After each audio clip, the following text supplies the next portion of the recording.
Hello and welcome to Advertise. This is where we meet the biggest name of the business. Digital, as we know, is gaining much ground in ad land. And today we have here with us one of the early adopters of the digital world, Mr. Vivek Bharagava, who is CEO of the Dentsu Aegis Network Performance Group. Welcome to Advertise, Vivek. Thank you. The Dentsu Aegis Network is on a roll. We are talking about the aspiration to be the number 2 advertising network in the country, and by 2021, from what I understand, you want to be the biggest. And you are leading the entire digital foray, if I might say. How would you say things are as of today? So I think I was the first acquisition for Dan. From 2012 to 2016, I think we've grown as Communicate to becoming iProspect almost 15x. So we've had the most amazing role that you can ever imagine. 15x is huge. Of course, the fact is that in this period from 2012 to now, even the entire digital media has grown, the trust factor has grown. But what would you attribute this 15x growth to? So I think one of the biggest attributes is that we got an opportunity to be a part of the boardroom where people who were there could move the needle. So let me give you an example, right? Earlier, I used to meet a promoter for a large company or a CEO. He would say, Vivek, very exciting, you must meet a CMO. CMO would tell me, go to meet the VP marketing. Ultimately, 3 months down the line, I would be in front of the management training. He was the guy who was accountable for digital. So I've spent my entire life meeting management trainings. The last 2 years, the promoter himself wants to spend a couple of hours with me, understanding what digital is all about. The CEO wants to spend time with me. So what happens is that do the promoters really understand digital, or is it essentially lip service, or possibly because their shareholders, their international principals want them to embrace digital? So I think let's put it this way, right? The pressure obviously is coming from elsewhere, right? No promoter or CEO who has not spent time understanding digital suddenly decides to wake up one day and understand digital. But the fact of the matter is, the very fact is that they find it important that they need to understand it for their own growth of the company and the survival. That's great enough, right? Because it's amazing that they at least feel the need to do so. So earlier, also they had some interest, but they didn't feel the need to do so. Today they feel the need. So in fact, Peter Drucker had this saying. They said that in 5 years' time, there'll be 2 kinds of CEOs. CEOs that will think globally, and CEOs will be unemployed. I think replace the word globally with digital, and I think that is very relevant today. So if I were to request you to quantify this, if you were to look at on a scale from 0 to 10, and if in 2012 it was, say, 1, what would it be now? I think it is maybe 10 now, but I think it is going to be 100 tomorrow. Because think about this, right? That digital is no longer about advertising and marketing alone. Digital is the age we're living in. So you've just reached 10% of the completion. So it's still, a long way ahead. Absolutely, because I think we have just entered the digital age. Digital plays the role of a catalyst or multiplier across every single facet of an organization. Earlier it was about advertising, communication, customer acquisition, but now it's good for information dissemination. It's good for understanding consumer trends. It's good for upselling, cross-selling to existing customers. It is good for talent hiring. It's good for talent retention. If you want to research what products you should build, it's good for that. So I think it influences every single facet of an organization, and that's where the opportunity lies, that companies like us who have a lot of strength in digital can suddenly transform companies and build a competitive advantage for them. It's not limited to one form of advertising or marketing. It's way beyond that now. But while everybody talks about it and everybody understands the advantage of being digital, but are people willing to put their money on it? Because at the end of the day, that's what matters, right? Absolutely. So I think the very fact is we grew 15x tells you that people are willing to put money. We used to charge at one point in time 3 lakh rupees a month for consulting, for pure consulting per se. That amount has gone to 15 lakhs a month. So we've been able to charge clients 15 lakhs a month for pure consulting on what the digital strategy should be. It's not execution, which was unheard of in the good old days, where people would pay you 10% of advertising spends that they would do. That's about it. So consulting fee itself was balked at. Today people are willing to invest that kind of monies for consulting at this point in time. Secondly, I think I've been invited to join boards of companies from boards of companies now, companies that are 1,000 crores plus in revenues. I'm able to meet the promoter, the investors in that group, and sort of give what the company should do on a digital front over the next 3 to 5 years. And that's the value that we can actually bring to the table. Earlier, we would not get access to the promoter, nor we would actually contribute on what their long-term strategy should be. Now they realize that digital is going to play a very integral role in what they plan to do in the next 5 to 10 years. And somebody like us, who comes with 20 years of experience of seeing this digital transformation happening in companies, can add value to what they do. And since you sit on the iProspect Global Board, where do you see India versus the rest of the world? I think India is actually quite advanced. So the iProspect Awards last year, there was this category for innovation. We won the bronze, silver and gold for that category. In the total awards, we won 12 awards as iProspect. If you take the last 3 years, I think we and USA, both of us have been number 1, number 2, number of awards won. So just as iProspect in 70, 80 countries, so if India is in the top 2 of the award winners in the internal iProspect awards, it gives you some kind of an indication. But you know, where we are. You mentioned about the fact that India is possibly just 10 on 100. And if we are not too bad, we are number 2, that doesn't speak too well about the rest of the world. I didn't say India is 10 on 100. I say the world is 10 on 100. So I think what's going to happen in the digital industry is 10% of it has already happened, 90% of it is yet to happen. And what, according to you, you obviously meet people who are putting in money, and you know that if you're talking about 15 lakh a month as a consulting fee, then obviously you know there are people who put in money and the people who don't put in the money. And what is stopping them from putting in the money? So I think what has happened is that a lot of companies, they've never had access to let's say people who come with digital expertise. So I think the limit, a lot of them are hesitant about putting money in digital because they don't understand the medium themselves, and the advisors that they have also don't understand the medium. So what happens is, if there are 5 people who are 55, 60 plus in a room and none of them know digital, then obviously they're not going to put money into digital. But now lately what I've seen is that the promoters' children are joining in.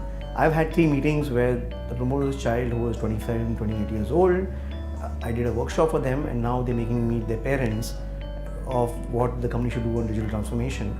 And these are companies that are 3,000, 5,000 crores in size. So I'm getting to meet the promoter of the company, and now he wants to learn how he can transform his company. So I think what I've seen is that this change is happening slowly. It started about 4 to 5 years ago. But I think today, I've seen more change in the last 1 to 2 years than what I saw in the last 18 years. And one reason for this change is that people like me are getting an access to the boardroom, where we can point out the elephant in the room or say the emperor has no clothes. We never had access to that earlier. And second change is, I think they've realized that even from wealth creation point of view, companies that have adopted digital, the kind of competitive advantage they're getting, and there are companies, right, you reach 2,000 crores in value for a 50-year period, and suddenly they see some of these companies have created more value in wealth also in the last 5 years, but just by doing something digital, that definitely has perked the interest of a lot of large families, right? You know, we interviewed a leading marketer recently, and I asked him this question about digital spends on digital versus spends on other media, and he mentioned that the spends on other media will still exceed, the traditional media will still exceed digital, and possibly not in the immediate future, not even by say 2025. So I beg to differ. See, first thing is, let's take from 2 angles, right? The first angle is, if you take globally, UK already digital has become more than all the other mediums put together. Forget being individually bigger than television, print and other things. If all the mediums put together, the total of that is less than what digital is in UK right now. Let's look at it from the vendor perspective also, right? Let's say an example, if you spend 100 rupees on advertising, 1.5% goes to media companies, 1.5% goes to creative companies, 97% of the money goes to a publisher. You take digital, there is SEO, there is analytics, there is website development, there is content creation, there is conversion optimization, there are 20,000 things that you do, where if a person spends 100 rupees, probably 20-30 rupees out of that goes to the set of agencies or vendors who per se executing their project. So theoretically speaking, if digital advertising becomes 10,000 crores, then 3,000 crores out of that will go to the ecosystem and 7,000 crores will go to the publisher. If you take 30,000 crores of the conventional media industry, probably 1,500 crores gets distributed. So even if digital is 1/3 of conventional media, the ecosystem of digital agencies is going to be significantly larger than conventional agencies, just because the revenue split is 30-70 instead of 397. In India, though, right now it is just about entering double digit in terms of the total pie of spends. So just imagine even today, right? The total profit that all the digital agencies make in the country, they'll exceed the total profit that conventional media agencies make today in the country. Which is why with 11% of the spends. With 11% of the spends, imagine if it becomes 50% of the spends, becomes 80% of the spends. Second, my belief is that I think most of the mediums are going to get powered by digital, but the consumers won't care. So let's say my daughter watches TV. She is streaming YouTube, and if it doesn't buffer, in her mind she is watching TV. So what happens is tomorrow, most of the mediums may get powered with the digital, will give us the same kind of opportunities for advertising that we have on digital today on desktops and mobile phones, but the consumption vehicles could be normal television desktop boxes. So if Reliance and Jio gives high speed at every single home that we know, then you'll be watching TV on television, but it'll be powered with digital. So I feel that this whole mediums are in the minds of marketeers, not in minds of consumers. So what happens is when you listen to MP3 music today, you're not thinking digital music, you're just thinking music. If you take photography today, you're not thinking digital photography. So would you say that bulk of the marketers are kind of living in the past? I think they are, and I understand that also, right? So what happened was, then HD was launched 2-3 years ago. I was watching TV, and the ads used to be, first of all there were no ads, and there were ads with just one break of 30 seconds, right? Only one ad used to come in between the programs. And at the end of the program I realized every single ad that came in, I almost remember the ad, and the impact the brand was making in my mind was phenomenal, right? Because there was only one ad, because I was not switching channels, I was not muting it, I was not going into the bathroom, coming back, I was not doing all these things, and I was watching TV and I was just watching that ad because the break was 30 seconds. So I realized that marketers 30 years back, when TV was that, they still had that impression that this is the kind of branding TV can do. Unfortunately, what happens when you put a frog in boiling water, he jumps out, you reduce efficiency of a medium 1% at a time, it's like taking it to boiling temperature, you die inside. So the effectiveness of some of these mediums and platforms have reduced 1.5%, 2% year on year for the last 30-40 years, where today is 50% or 80% lesser than what it used to be, but you're still living in that memory.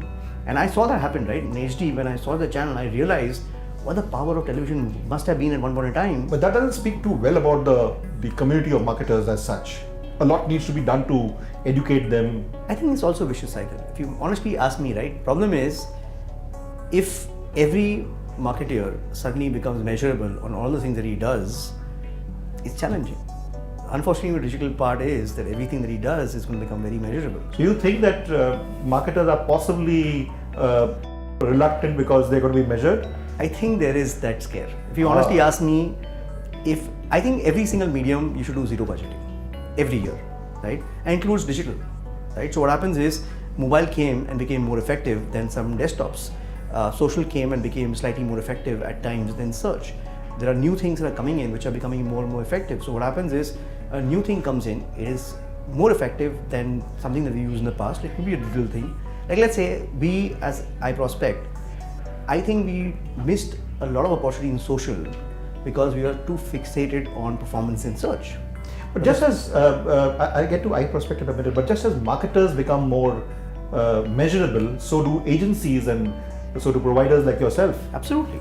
Absolutely. In fact, what we've done is, we believe that we are a performance agency. Our belief is that whatever business outcome that the client wants to achieve, we would help the client achieve that business outcome.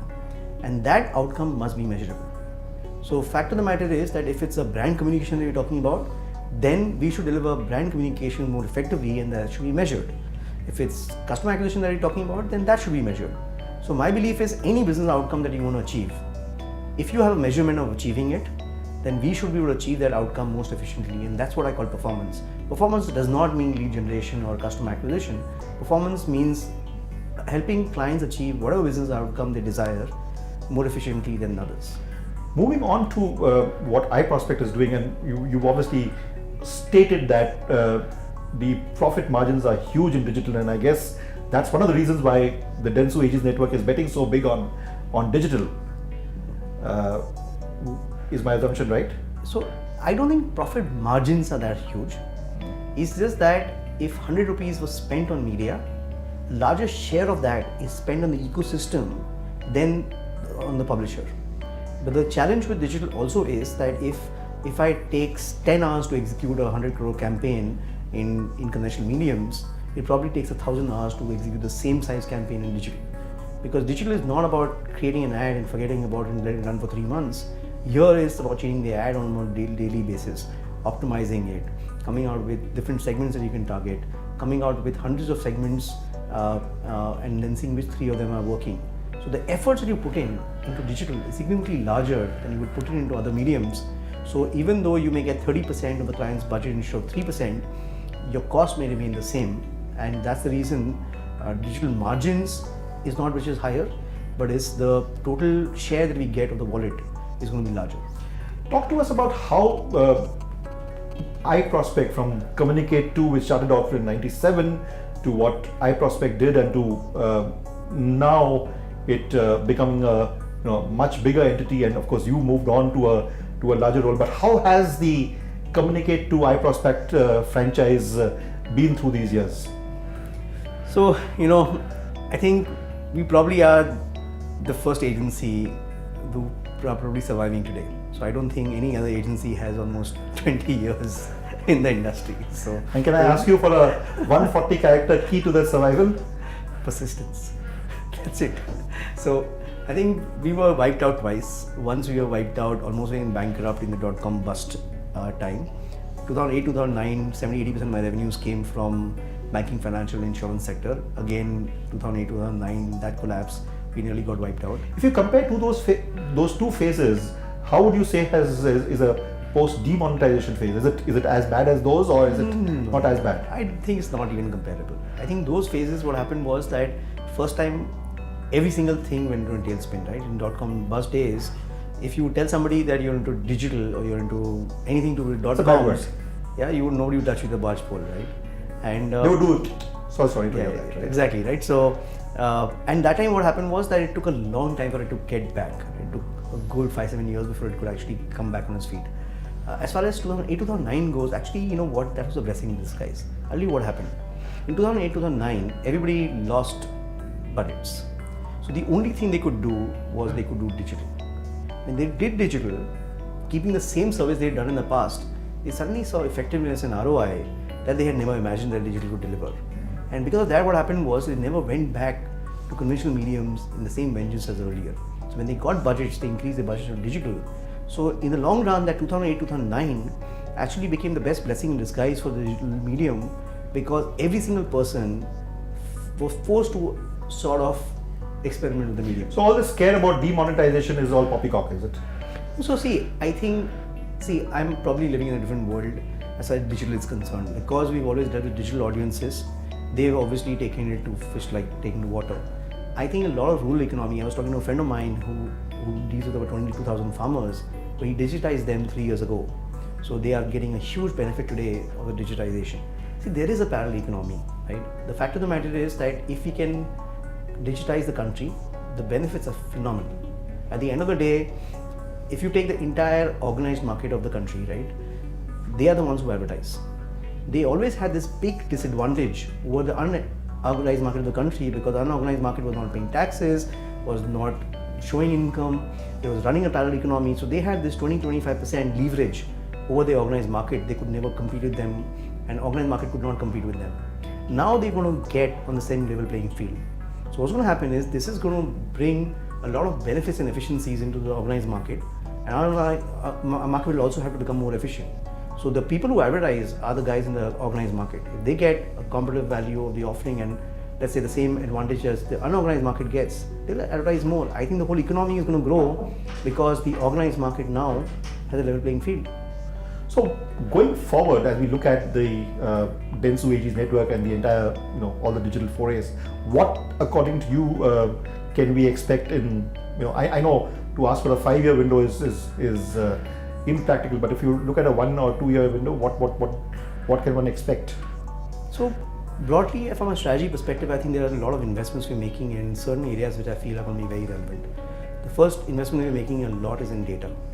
So the chief data officer is somebody who I appointed, and now I'm leading that practice. I feel that if you take 20 years ago, search created wealth.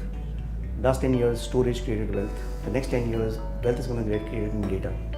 So the more data that we have about consumers, with machine learning coming in, computing power increasing, a lot of those actionable insights can make advertising far more effective than what it is today.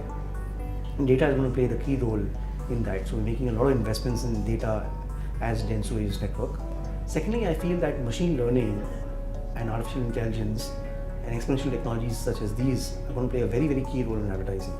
Because when you have this real-time data coming to you, machine learning can suddenly make things extremely effective, because you can optimize 24 hours a day. You can have millions of segments of consumers you can target.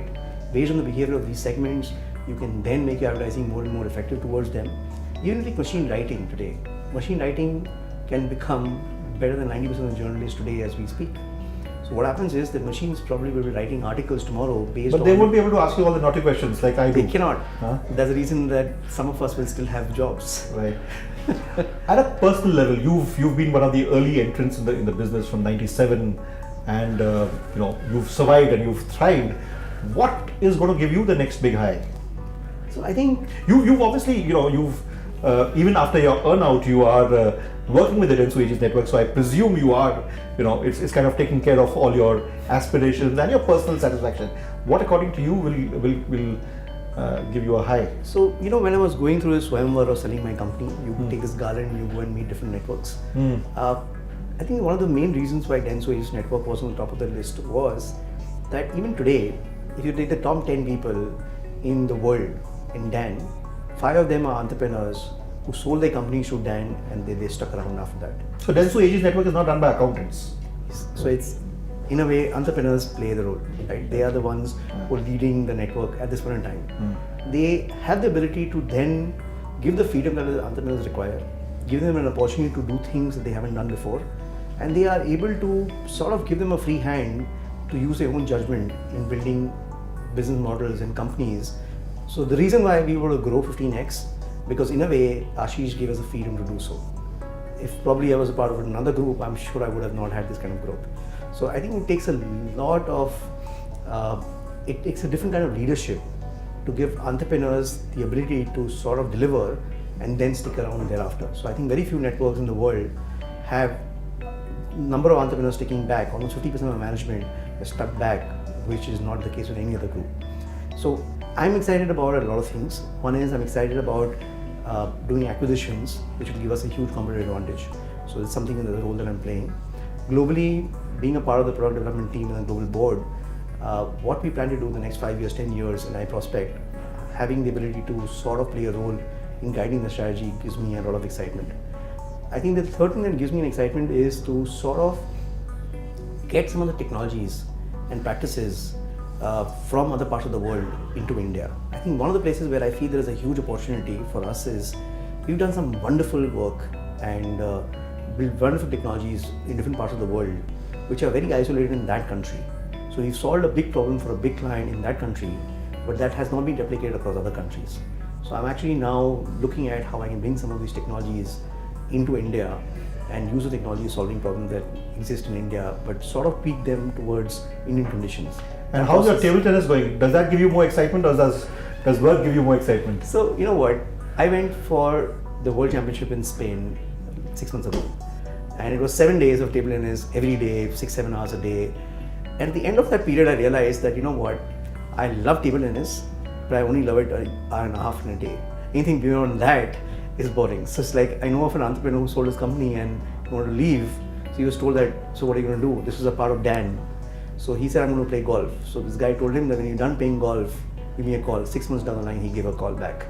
So table tennis is my meditation. Every day, 1 hour, 1.5 hours I play in the morning. I forget about what's happening at home, what's happening at work.